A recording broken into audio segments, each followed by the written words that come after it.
Evening. Drinking a different beer tonight because I want to talk about a different kind of climbing. I've been banging on about trad for a few weeks, so I want to talk a bit about sport climbing tonight. So I've changed my beer up to suit. I normally drink traditional beer, but I've gone for a bit of a sporty beer tonight, which is really great actually. It's superb. It's not quite as memorable as the traditional beer, but you know what I'm getting at. It's very nice. So, sport climbing arrived on our shores maybe 81, early 80s, I think. The first route of any note I can remember was maybe Axel Attack at Pentruin, 81 perhaps. The Pentruin Gold Rush. Knew a lot of new sport climbs being done there, the Lion Brothers and people. I remember going down there and first encountering people putting these routes up. And probably culminated around that time a few years later at Pentruin with Ben's Statement of Youth, where perhaps he put 10 bolts and something like that, I'm not sure, but quite forward thinking, amazing route. Yeah, sport climbing arrived then. I think my first forays were probably down in the Peak. My old mate Leachy was sort of hanging around in the Sheffield scene by then at Hunter House Road, where we used to go and stop in the squalor. The good scene there, all very welcoming. And I think my first forays were sort of to Ravens Tor. I think the first one I ever did was maybe Indecent Exposure, which was pretty okay, pretty steady. And then after that, I think Sardine felt quite tough. Took me a couple of days to do that. And Leachy at that time was going from strength to strength. So yeah, he was setting the bar there down in the Peak District. A massive dream of mine then was to go to America. I think inspired by Jerry and Chris Gore's trip over there, where they'd done a lot of iconic routes and done really well. And I got really psyched to go out there. Big dream. America seemed like another world back then. So in that summer of, I think it was the summer of 85, 86, I was working hard, got some money together and set off to California with, I think I had about $4,000, which was a lot of money then from working, and on my own, one-way ticket, and ended up spending the best part of a year out there, which is what we used to do, which is a bit wild really. It's one of these massive trips. It just seemed such a big effort to get there back then, and you just went and came home long after your visa had run out and most of your money was gone. So I had an amazing 12 months in America, touring all around. Sport climbing wasn't really that prevalent then. I did a lot. I think my first major destination was Joshua Tree, where I spent 6 weeks learning to climb these really run out slabs and hard cracks. Tough place to climb, lots of bouldering, but an amazing place, loved it there. And then I toured around, went to Waco Tanks, bouldering and doing some good routes there, where I met the great Todd Skinner, who became a good friend of mine. I actually did my first probably work sport route there, which was Tarts of Horsham, which was probably a 7C, although the ethics, we didn't really know about dogging or working routes. I actually yo-yoed this thing on double ropes and never tried any moves higher than I got to, so it took me a few days to do this 7C, but probably the hardest route I'd done then. And then after a year, my money had run out, I think maybe 11 months, something like that, and I remember getting a postcard. I was travelling around with Todd and we got a postcard from Mark from Leachy saying he'd done Master's Edge, which just so inspired me and made me want to come home. And just a brilliant effort from Mark back then. And he was getting, he took training to another level, was getting really strong, and wanted to get back home. So back home I came to Britain unbeknown to me, there's been a massive explosion in sport climbing then in Britain at Malham on the catwalk, and a lot of stuff getting done. I came back that summer, um, got into the sport climbing scene here, and we started doing it properly. I think we're still maybe using double ropes. Shortly after, some of the American lads I've met came over, Jimmy Surratt, Neil Cannon and crew, and I think I remember doing Obsession, which was another one, probably the hardest route I'd done here. We did it really quickly actually, but I think we actually still used double ropes and didn't really work them that well. But a fantastic scene got going that summer around Malham, up in the Dales, and a real good crew of people about. Yeah, brilliant. So on getting back, I think I've been back only a few weeks when I got a letter or a postcard from Todd Skinner, saying that it was going to be in Buoux at the end of the summer. So this was an absolute must for me, that I had to get back out there and meet my mate Todd, brilliant bloke. So I think I did about 6 weeks work, where just about enough money to get out to Buoux.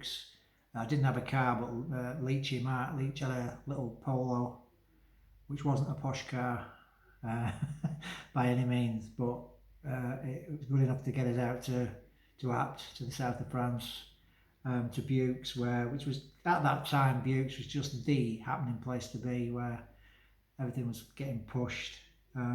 Loads of famous climbers and good climbers out there, and a brilliant scene.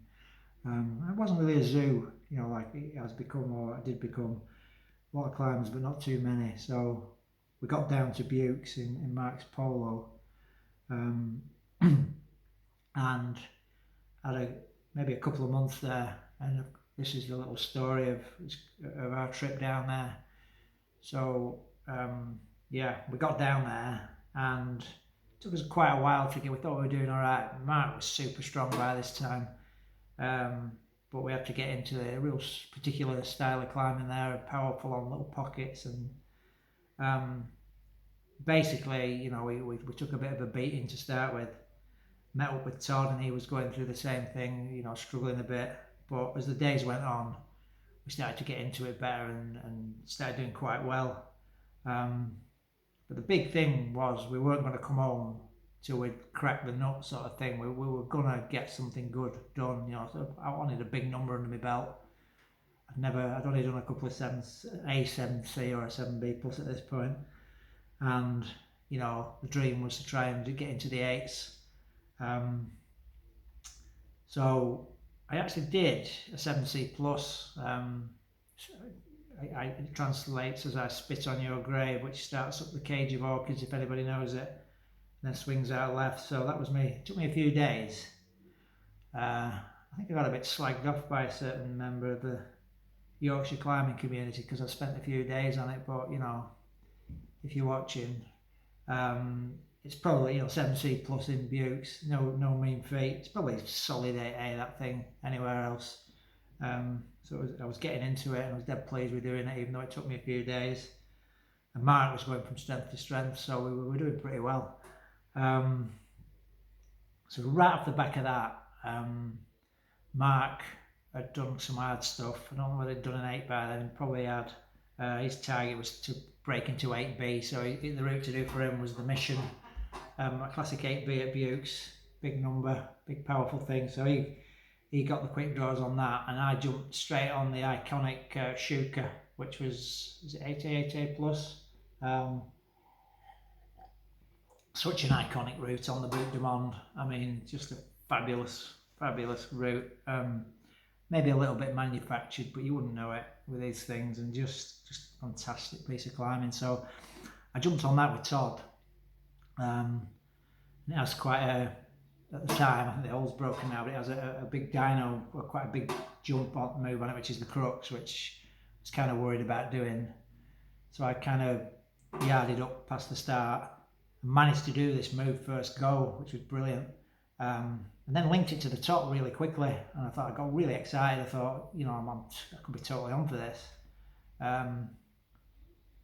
So I spent a day or two, and then realised that I was not strong enough to do the start, which is like a Bombay footless pockets through a roof, which is really brutal. It's never been my style of climbing to be not using your feet. So I jumped the gun a bit and I got a bit paid off. So Mark was doing really well on his route, and we had sessions on that, and the scene was amazing. Loads of fantastic people, and I just had to get stronger. So I started training a bit, like pull-ups, and I got to the point where I could do a one-arm pull-up in the tree at the sticks wall.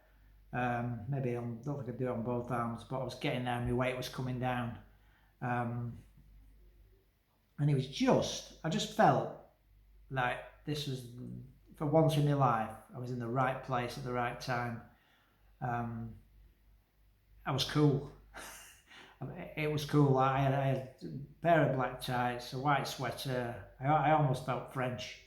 Hanging out on the Buoux in the evenings, in the warm evenings, training this iconic, amazing, world-class, world-beating route with Leachy and Todd Skinner and a few other memorable people, and it was just so stunning time and place to be. That valley, if anybody knows it, it's got such an aura, such a beautiful place to be, such a lot of history. I long to go back there. Actually, I should get back there. So, so back to the route, and I managed after quite a bit to sort of sketch my way through the start. Never that convincing on the start, but once I got to the jump, I could sit on the rope and I could more or less do it in 2 overlapping halves. So I was getting really excited by this. And Leachy was getting towards red point in the mission. Everything was going really well, and then suddenly the bloody weather turned completely on us, and it started to rain. But it didn't just rain; it rained for 2 weeks. And we were camping at Bonnier, if you know the campsite there, and it just turned into squalor.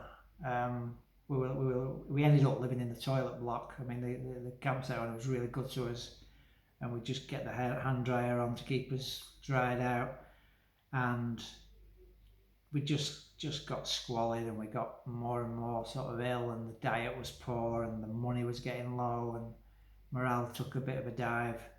And every day we'd just walk around the crags thinking, tomorrow it's going to be sunny, and it wasn't, and it just rained, and everything was soaked and miserable, and but we just tried to keep fit by doing pull-ups, and just a horrible thing, and it just didn't let up. By this time our money was getting low, fitness was going a bit, I think, got a little bit ill, and I think Todd actually lent us some money, God bless him, to keep us there. He was that side, he said, just do another week, and we just didn't have enough money by this time to get back home. But there was no let up. We spent the money, and in the end we had to call it and leave, which was really sad. But we couldn't afford to get back. But there was a young guy on the campsite, I can't remember his name, and he was a bit starstruck by Leachy. But Leachy was a big name by now, and he said he'd come back in the car. There was just about enough room for one other guy in the car, in the Polo, with all our gear. But this meant we could afford to get back if he chipped in for the fuel and the ferry. So this guy got in with us, and we said our sad goodbyes and set off into the night.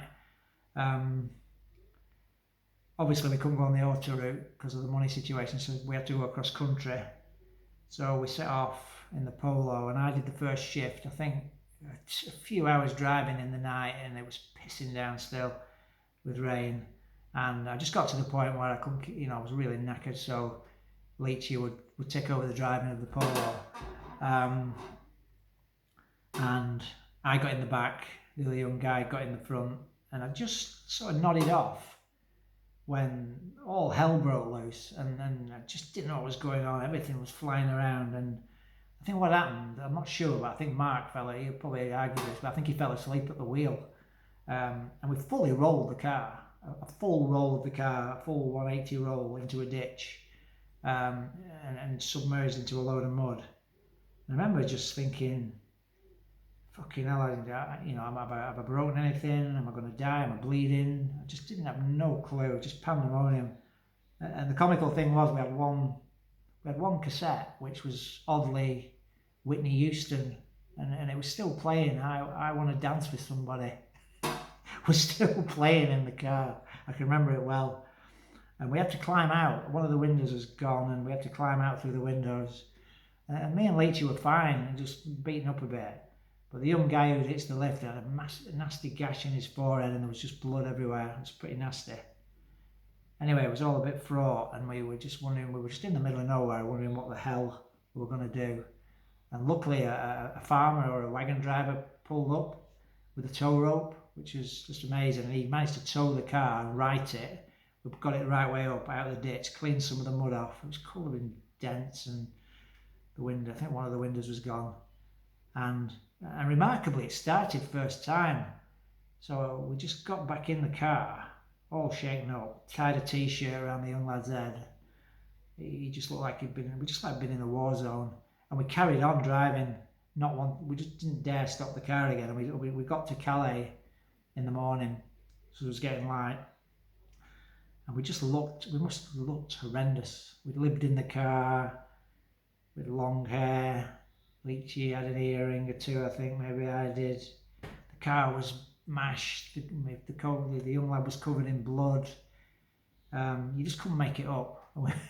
We were in the queue for the ferry at Calais. I think it must have been after maybe some sort of holidays, because there was loads of sort of BMs and Audis and they'd all been out skiing, and we were just sandwiched in amongst all this lot, and we just must have looked horrific. And we stopped the car, and it actually wouldn't start again, and they let us push the bloody car onto the ferry, which was kind of quite surprising. So we managed to make the crossing back and roll the car off. I think we got it bump started it back off the ferry, and the customs people pulled us over, to our horror, and they took one look in the car and they wouldn't even step into it. I mean, there was a soup in the footwell. It was just horrible. It must have stunk, and we just looked like we'd been out straight out of Mad Max, just horrendous. So we managed to drive the car all the way back. We chucked our friend out, covered in blood with the t-shirt around his head. I think it was around Derby at a motorway junction. He'd have had a tale to tell about meeting Mark Leach. And got back home to Rosendale, and I think Leachy ran the car for quite a while after that, got it straight and ran the car for a while. So yeah, introduction to sport climbing and trips to France and Buoux, and quite a memorable one that. We had many more trips there, Mark and I. Obviously Mark went on to become one of the strongest climbers in the country. Did some incredible stuff. I just plugged on with climbing, got on with it, still do. Yeah, memories of my great friend Todd, who sadly we won't see again, who passed away a few years later in an abseil accident, but he was an incredible character. Hats off to him. And it's all about the people, isn't it? The people you meet. So yeah, cheers.